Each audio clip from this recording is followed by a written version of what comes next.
सबका यहाँ पर जनसुराज के इस कैंप में स्वागत है। गांव देहात के हिसाब से समय बहुत हो गया है, तो हम आपका ज़्यादा समय नहीं लेंगे। अगले 20-25 मिनट में अपनी बात रखेंगे। मेरा ही नाम है प्रशांत किशोर और हम कोई नेता नहीं हैं। कुर्ता पैजामा पहने हैं, लेकिन हम कोई नेता नहीं है, हमारा कोई दल नहीं है और आपसे वोट मांगने भी नहीं आए। बिहार के एक साधारण परिवार के लड़के हैं। हमारे दादा मजदूर थे, बैलगाड़ी चलाते थे। बाबूजी हमारे यहाँ डॉक्टर थे। यही सरकारी स्कूल से पढ़कर हम भी निकले हैं, जिसको आप बोड़ा छाप खिचड़ी बांटने वाला स्कूल समझते हैं, ऐसे ही स्कूल से पढ़कर निकले हैं। माता पिता का आशीर्वाद है, ऊपर वाले की कृपा है, जीवन में कुछ हासिल कर लिए। अब तय किए हैं कि अगर भगवान ने हमको शक्ति, बुद्धि, पैसा, संसाधन दिया है, तो जीवन में जो कुछ भी है ये सब बिहार में अपने लोगों की जिंदगी को सुधारने के लिए लगाना चाहते हैं। इसीलिए पिछला 13 महीना से हम पैदल चल रहे हैं। 4000 से ज्यादा गांव में पैदल चल के गए। आज आपके गांव में पहुंचने का अवसर मिला है, आपसे रूबरू हो रहे हैं। आपकी गांव की समस्या, आपके जीवन के बारे में कुछ जानने समझने का अवसर मिला है। हम आज आए हैं तो पता चल रहा है कि आपके गांव में क्या दशा है, क्या तकलीफ है, लेकिन आप लोग तो सब यहीं पर रहते हैं। यहाँ का कौन ऐसा समस्या है जो आप नहीं जानते? यहाँ बैठा हुआ हर आदमी जानता है कि बिहार में पढ़ाई का व्यवस्था नहीं है। हर आदमी को पता है कि भैया नाली गली सड़क का दशा एकदम बेहाल है। आपके बच्चों के पास रोजगार नहीं है, कोई बीमार पड़ जाए तो दवा डॉक्टर नहीं है। ये सब समस्या है, तो आप इसको सुधारते काहे नहीं? क्यों नहीं सुधार पा रहे? ये आपको बताने आए। ये बताने आए हैं कि इस 50 साल में आप क्यों इस गरीबी और बदहाली में पड़े हुए हैं। जिससे भी पूछेंगे तो आप बताइएगा कि भैया नेता लोग यहाँ कामे नहीं कर रहा है, सरकार ठीक से काम नहीं कर रही है। तो जरा आप हमको बताइए कि नेता अगर आपको ठग रहा होता तो एक बार नेता ठगता, दूसरा बार आप समझ जाते। 2 बार नेता ठगता, तीसरा बार आप समझ जाते। आप तो 50 बरस से इसी दुर्दशा में जी रहे हैं, तो कहीं ना कहीं समझ में, आपकी समझ में दिक्कत है। नेता आपको नहीं ठग रहा है, आप और हम खुद ही ठगाने के लिए तैयार बैठे हैं। आओ रे भैया, हमको ठग लो। यहाँ 5 बरस बिहार में आदमी बैठ के, जहां पर 5 आदमी बैठेगा, यही गलचौर करता है, बकैती करता है। ए भैया पढ़ाई नहीं है, ए भैया रोजगार नहीं है, ए भैया बड़ा भ्रष्टाचार है।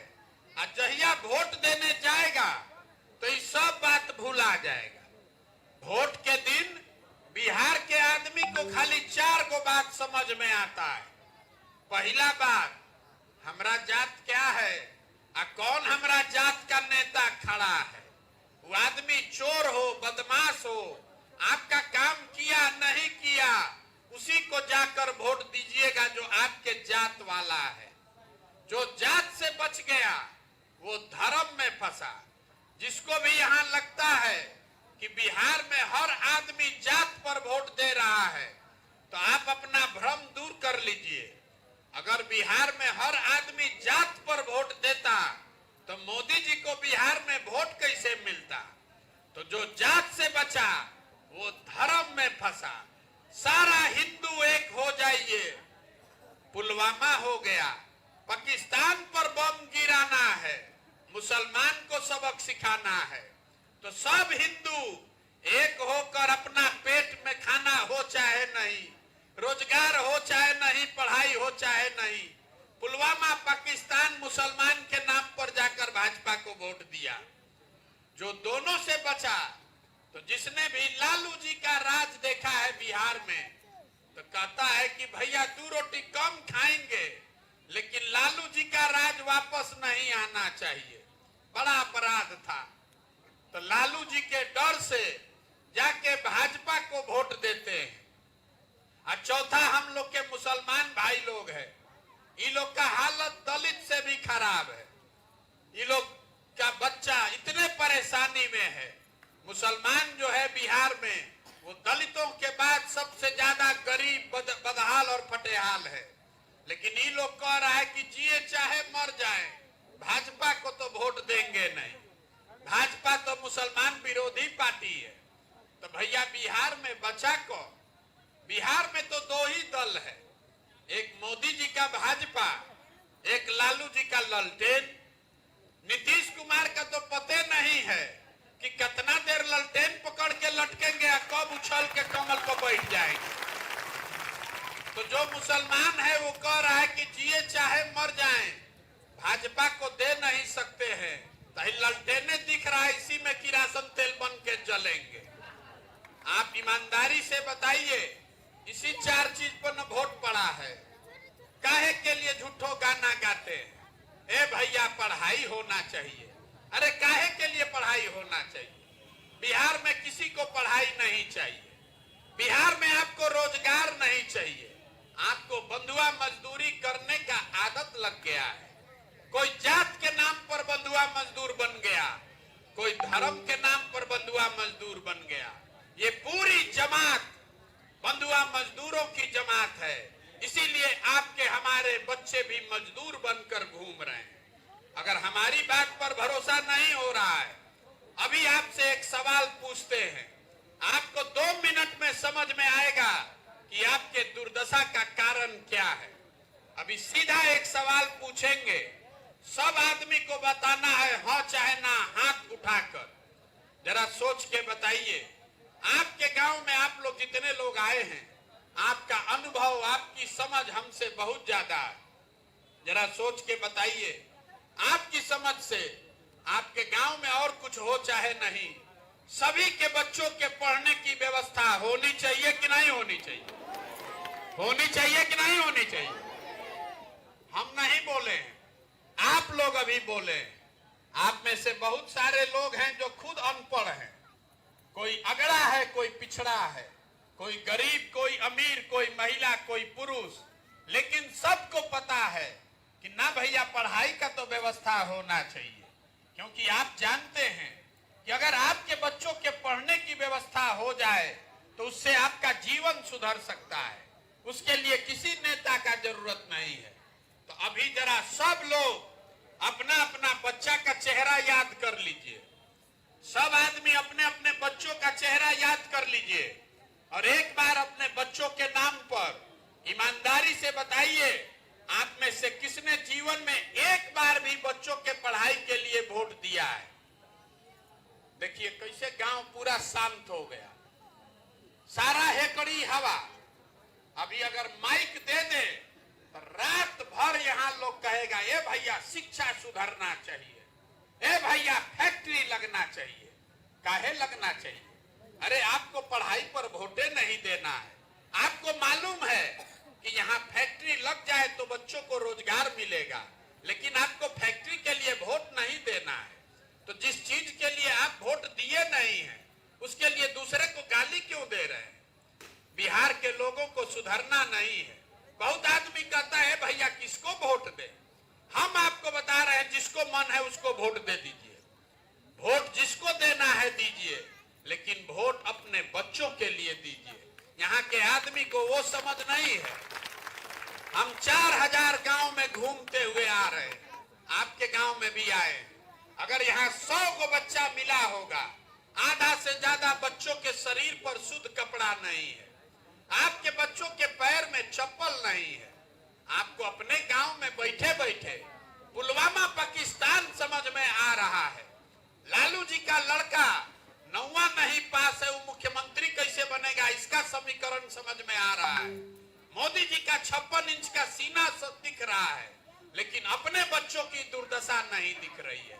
तो तो आप नहीं भोगिएगा, आपका बच्चा नहीं भोगेगा तो कौन भोगेगा? बिहार के आदमी को कभी सुधरना नहीं है।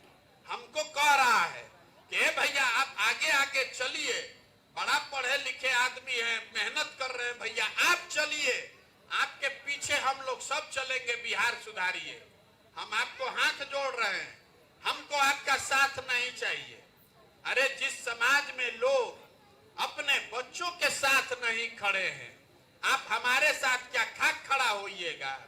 अरे आप तो अपने बच्चे के साथ नहीं खड़े हैं। जिन नेताओं ने आपके बच्चों के मुंह से निवाला छीन लिया, जिन नेताओं ने आपके बच्चों को अनपढ़ बना दिया, जिन नेताओं के भ्रष्टाचार की वजह से आपके बच्चे पूरे देश में मजदूर बनकर घूम रहे हैं, उसी नेता को, उसी दल को जात और धर्म के नाम पर आप वोट देते हैं, तो आपसे बड़ा गुनाहगार कौन है? तो ये गाना गाना बंद कीजिए। एक ही आपको सुझाव दे रहे हैं, मानना है तो मानिए, और नहीं मानिएगा तो जैसे जीवन चल रहा है वैसे चलाइए। वोट देते समय स्वार्थी बनिए, अपना स्वार्थ देखिए, अपने बच्चों का स्वार्थ देखिए। क्योंकि अगर आप अपने बच्चों की चिंता नहीं करेंगे तो लिख कर रखिए, कोई दल, कोई नेता आपके बच्चों की चिंता नहीं करेगा। काहे करेगा भाई? जब आपको अपने बच्चे की चिंता ही नहीं है तो हम आपके बच्चे का चिंता क्यों करेंगे? बिहार के आदमी को ये समझ होना चाहिए। एक ही बात बता रहे हैं, वोट के दिन नेता आएगा, कहता है देश के लिए वोट दीजिए, कोई कहता है जात के लिए दीजिए, कोई कहता है धर्म के लिए दीजिए। हम आपको बता रहे हैं भैया कुछ नहीं, अपने बच्चों के लिए वोट दीजिए। यहाँ बहुत मोदी जी का भक्त लोग बैठा हुआ है, आप कह रहे हैं कि हम भाजपा को वोट दे रहे हैं देश को मजबूत बनाने के लिए। जरा दिमाग लगाइए, अगर पूरे बिहार के बच्चे अनपढ़ और बेरोजगार हो जाएंगे तो उससे देश मजबूत होगा कि कमजोर होगा? अरे आप अपने बच्चे का आपका ठिकाने नहीं है, आप देश क्या खाक संभालिएगा? ये बहाना बनाना बंद कीजिए, अपने बच्चों के लिए सजग होइए। हमारा उम्र है 45 साल, आधा से ज्यादा जिंदगी तो हमारा बीत गया। अरे अपना नहीं तो कम से कम अपने बच्चों का ख्याल कीजिए। उठिए, ये जाति धर्म नाली गली से ऊपर उठकर वोट करना सीखिए। और नहीं सुधरिएगा तो लिख कर रखिए, जिस गरीबी बदहाली में आप जी रहे हैं, आपके हमारे बच्चों को भी उसी गरीब और बदहाल बिहार में जीना पड़ेगा। कोई इसको सुधार नहीं सकता है। एक वो प्रशांत किशोर आ जाए कि 10 प्रशांत किशोर आए, इसको कोई नहीं सुधार सकता है। जब तक आप नहीं सुधरिएगा तब तक कोई बिहार को नहीं सुधार सकता है। जिस गांव में भी हम जाते हैं, कहता है मुखिया जी बड़ा चोर है, मुखिया जी भैया कामे नहीं कर रहे, नाली गली नहीं बनवा रहे, राशन कार्ड में 2000 2500 घूस लग रहा है, इंदिरा आवास में 25,000 30,000। जरा याद कीजिए, 2 बरस पहले अभी मुखिया का चुनाव था, मुखिया के चुनाव में 500-500 रुपया लेकर वोट बेचे आप, मुर्गा भात खाकर वोट दिए आप, 2-2 गो पाउच पर वोट का सौदा किए आप, तो आपका मुखिया चोर नहीं होगा तो हरिश्चंद्र होगा। जिस दिन वोट का सौदा कर रहे थे, अरे आपको तो अपना वोट बेचने भी नहीं आ रहा है, मुर्गे भात पर वोट बेच रहे। जिस मुखिया को, विधायक को जात के नाम पर 500 रुपया पर मुर्गा भात खाकर वोट देते हैं, वही आदमी जब जीत कर आता है, आपके और आपके बच्चों के हलक में उंगली डाल के 5,000-10,000 रुपया लेता है, और आप बाप बाप चिल्लाते हैं कि बड़ा भ्रष्टाचार है। अरे भैया, भ्रष्टाचार का शुरुआत तो आप किए, जिस दिन 500 रुपया लेकर वोट बेचे, जिस दिन मुर्गा भात खाकर वोट दिए। अगर समाज बेईमान है तो नेता ईमानदार नहीं हो सकता है। इस बात को समझिए, आपको ईमानदारी अपने से शुरू करनी पड़ेगी। अरे कम से कम वोट बेचना तो सीखिए। देखिए, मोदी जी देश के प्रधानमंत्री हैं, गुजरात के भी प्रधानमंत्री, बिहार के भी प्रधानमंत्री। कभी आपने सोचा कि मोदी जी गुजरात में फैक्ट्री चला रहे हैं, 1 लाख करोड़ का बुलेट ट्रेन चला रहे हैं, वहां पर इतना विकास हो रहा है, बिहार में काहे नहीं कर रहे? कौन ऐसा देश में उद्योगपति है जिसको मोदी अगर कह दे कि आपको फैक्ट्री बिहार में लगाना है तो किसका दम है कि कहेगा कि नहीं लगाएंगे? तो आपको ये सोचना चाहिए कि मोदी जी बिहार में फैक्ट्री क्यों नहीं लगा रहे हैं। वो इसलिए नहीं लगा रहे हैं कि गुजरात का आदमी कह रहा है मोदी जी हम लोग को विकास चाहिए, फैक्ट्री चाहिए, रोजगार चाहिए, बुलेट ट्रेन चाहिए। बिहार का आदमी कह रहा है मोदी जी चिंता मत कीजिए, हम लोग हैं 13 करोड़, 4 किलो अनाज भीख में देते रहिए, बोरा में भर के आपको वोट हम लोग देते रहेंगे। तो गुजरात से जीता 26 को एमपी, हम लोग जिताए 39 एमपी। गुजरात का आदमी है फैक्ट्री का मालिक, अब बिहार का लड़का जाकर वही फैक्ट्री में कर रहा है मजदूरी। अब बिहार के आदमी का आंखें नहीं खुल रहा है। यहाँ जो बैठता है गली में चौराहा पर, जहां 4 गो बैठेगा यही बकैती करता है कि हमसे होशियार कोई है ये नहीं है। अरे आप देश में सबसे ज्यादा गरीब हैं, सबसे पिछड़े हैं, सबसे ज्यादा बेरोजगार और अशिक्षित हैं। अभी से भी आंख खोलिए, नहीं खोलिएगा तो आपके बच्चों को भी दशा यही बनी रहेगी। ये 32 वर्ष का लालू नीतीश के राज ने पूरे बिहार को अनपढ़ बना दिया, पूरे बिहार को मजदूर बनाने का फैक्ट्री बना दिया। और आप सुनने के लिए तैयार नहीं है, जात से बाहर निकलने को तैयार नहीं है। ऐसा लग रहा है कि हम पर एहसान करिएगा। अरे हम पर क्या एहसान कीजिएगा? हमारा लड़का तो देश के सबसे अच्छा स्कूल में पढ़ता है। आप अपना न देखिए, नहीं जगिएगा तो जिस बदहाली में आप जी रहे हैं आपके बच्चों को भी इसी बदहाली में जीना पड़ेगा। इसलिए आपसे हाथ जोड़ रहे हैं, यही बात समझा रहे हैं। वोट जिसको देना है दीजिए, हमको उससे कोई मतलब नहीं है, लेकिन एक बार जगिए और अपने बच्चों की चिंता कीजिए। अपने बच्चों के पढ़ाई और रोजगार के लिए वोट दीजिए। नहीं दीजिएगा, 4 किलो अनाज पर वोट बेचिएगा तो जीवन भर भिखार बनकर ही जीना पड़ेगा। यही बात बताने आए हैं हम। बात आपको बोलते हैं कड़वा, लेकिन बिहार के आदमी को हुआ है चीनी का रोग और उसको नेता सब खूब गुड़ और लड्डू खिला रहा है। जो नेता आया कुर्ता पैजामा पहने हुए कोई दिख गया, आदमी पकड़ ले रहा है। ए भैया तनी नौली गली बनवा दीजिए, ए भैया तनी पेंशन दिलवा दीजिए। देखिए आपका दुर्दशा। अरे आपको गांधी जी ने, बाबा साहब अम्बेडकर ने अधिकार दिया राजा बनाने का, और आप अपने बुद्धि से भ्रष्ट होने की वजह से आज भिखार बनकर घूम रहे हैं। जो एक कहता है कि हमारा एगो वोट से क्या होगा। अरे एक वोट जो आप देते हैं, जिसको प्रधानमंत्री आपने बनाया है, वो आदमी 40 लाख करोड़ रुपया का मालिक है हर साल। जिसको एक वोट देकर आप मुख्यमंत्री बनाते हैं, वो 2.5 लाख करोड़ रुपया का मालिक है।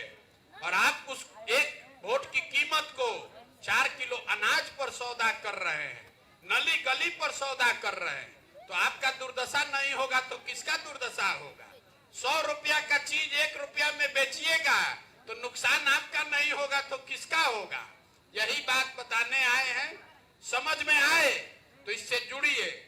बहुत आदमी भी कह रहा है कि भाई बतैबे नहीं किए कि वोट किसको देना है, तो बिहार सुधरेगा कैसे? अरे आपको याद दिलाना चाहते हैं, गांधी जी ने इस देश को आजाद कराया। गांधी जी आपसे वोट मांगने आए थे। गांधी जी ने वोट लेकर देश आजाद नहीं कराया, गांधी जी ने समाज को जगाया। गांधी जी आगे आगे चले, पीछे से पूरा समाज चला, तब न देश आजाद हुआ। अगर बिहार को गरीबी से, भ्रष्टाचार से, बेरोजगारी से आजादी दिलाना चाहते हैं तो उठिए। अपने लिए नहीं तो अपने बच्चों के लिए उठिए। पैसे का चिंता मत कीजिए, चुनाव और साधन प्रबंधन का चिंता मत कीजिए। वो चिंता अपने भाई, अपने बेटे प्रशांत किशोर पर छोड़िए, लेकिन नया बिहार बनाना है तो खड़ा होइए। अब आप खड़ो भी नहीं होइएगा तो हम किसका मदद करेंगे? इसीलिए गांव गांव घूम रहे हैं, आपको हाथ जोड़कर समझा रहे हैं, खड़े होइए। पिछला 10 वर्ष में जो लोग हमको जानता है उसको पता है, जिस नेता का दल का हमने हाथ पकड़ा है वो कभी चुनाव नहीं हारा है। इस बार संकल्प लेकर आए हैं, किसी दल का नहीं, नेता का नहीं, बिहार की जनता का आपका हाथ पकड़े हैं। अगर आप बिहार में नई व्यवस्था बनाने के लिए खड़े होंगे, अपने बच्चों के भविष्य को सुधारने के लिए खड़ा होंगे, तो भरोसा रखिए आपको भी हारने नहीं देंगे। लेकिन भैया खड़ा आपको होना पड़ेगा। अगर आप नहीं सजग होइएगा तो आपके बच्चों की चिंता कोई नहीं करेगा। आप आए, आपने हमारी बात सुनी, इसके लिए बहुत बहुत धन्यवाद। हम आपसे वोट मांगते नहीं हैं, चंदा पैसा लेते नहीं हैं, किसी का एक कप चाय भी नहीं पीते। आपके गांव में भी आए हैं तो चाय आपको हम ही पिलाएंगे, लेकिन हम आपसे मांगने आए हैं आपका दुआ और आशीर्वाद। ये टेढ़ा काम है, 50 बरस का जमा हुआ काई है। आप 5 दिन जाते हैं बाबा धाम तो आपका पैर और फूल जाता है। हम आज 13 महीना से पैदल चल रहे हैं, अपना घर परिवार छोड़कर 13 महीना से पैदल चल रहे हैं। अभी कई महीना और चलेंगे। कैसे चल पा रहे हैं? ये चल रहे हैं ऊपर वाले की कृपा से और आप सबकी दुआ और आशीर्वाद से। अगर आपको लगता है कि जो बात हम बता रहे हैं ये ठीक बात है, कड़वा है लेकिन ठीक है, जो प्रयास हम कर रहे हैं ये लंबा है लेकिन सही है, तो और कुछ नहीं, जाने से पहले एक बार हाथ उठाकर अपना दुआ और आशीर्वाद दीजिए और बताइए कि ये प्रयास होना चाहिए कि नहीं होना चाहिए, ये प्रयास होना चाहिए कि नहीं होना चाहिए। तो एक बार इस धरती के सम्मान में, जहां हम लोग के माँ बाप और पूर्वज पैदा हुए, इस धरती के सम्मान में जिसको बिहारी कह के गाली दिया जाता है, एक बार मैं बोलूंगा जय बिहार, आप सबको बोलना है जय जय बिहार, जय बिहार, जय बिहार, जय बिहार। बहुत बहुत धन्यवाद। जो चाय नहीं पिया है तो चाय पीकर जाइएगा। आप आए, आपने हमारी बात सुनी, उसके लिए बहुत बहुत धन्यवाद।